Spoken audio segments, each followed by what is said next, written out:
Hey YouTubers and Kubota fans. In my first video I mentioned I bought my Kubota tractor because I needed it for snow removal. As you can see, I have a lot of walls here. I have no place to put the snow. With the snow blower or pushing it up against the wall, that's my neighbor's property over there. I can't put it there. And if I push it up against the wall, I won't have any place to put it snow from the next snowfall. I won't be able to get out of my garage.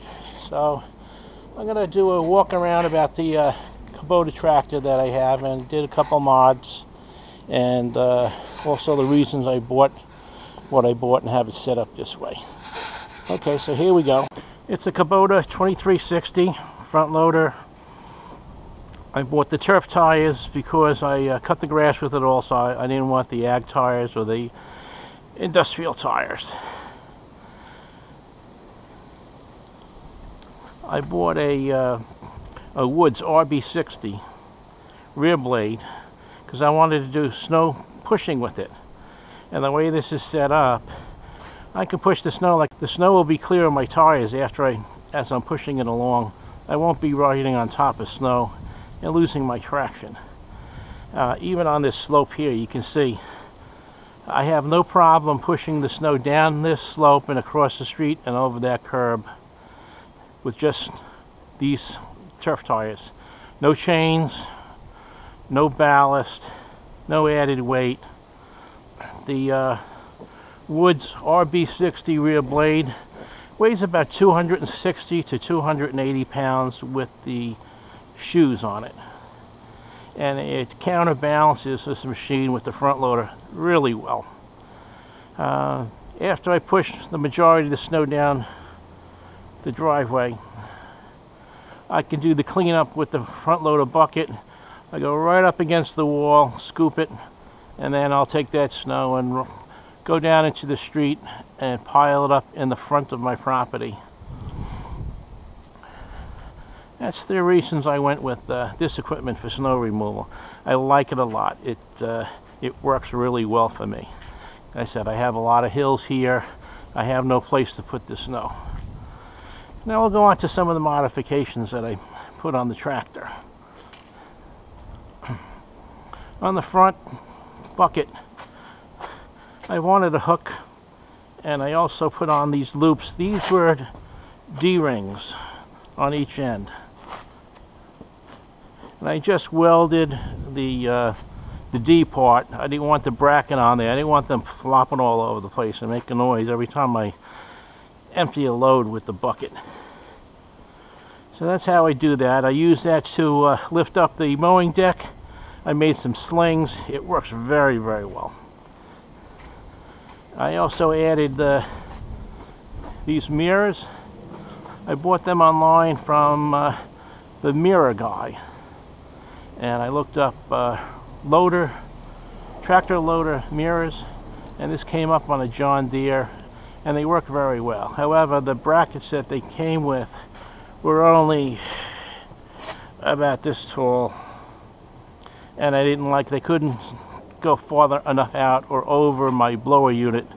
If I was ever out on the road, I couldn't see the cars coming. So I'll sit in the seat and you can see what these mirrors do. I like them because they're wide. The brackets, I can push the brackets out, I can push the brackets in. I can turn the mirrors this way if I want a taller view.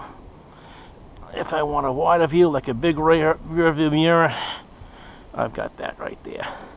And I can see what's going on behind me as I'm backing up.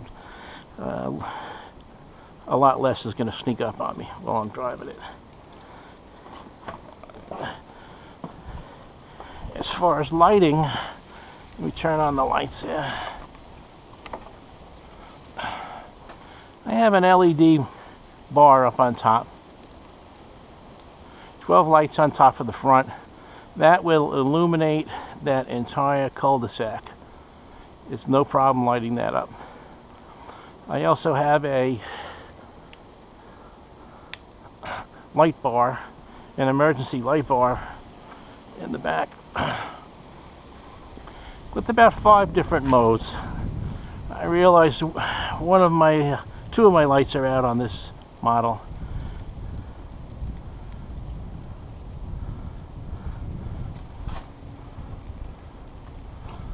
Might be hard to see because of the sun.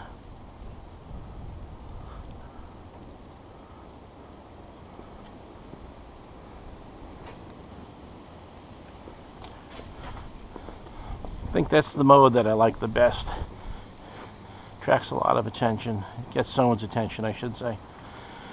And I had a rear spotlight that I had Kubota put on, and it was round about this big, had a 35-watt bulb in it, and I didn't like the light that it was putting out. So I hooked up this one. This is a Cree. I bought it online at Amazon. It was a set of 2. And that one little light is plenty bright for doing backup work, working with the rear blade. Some of the things I like, well, I told you the things I like about the tractor. Some of the things I didn't like about the tractor were that the RPM gauge is digital. It's a tiny little thing here, and I didn't like that. I don't like the big brake pedal coming up. It's hard to get your leg up to work with that. From what I understand, they changed it on the newer models.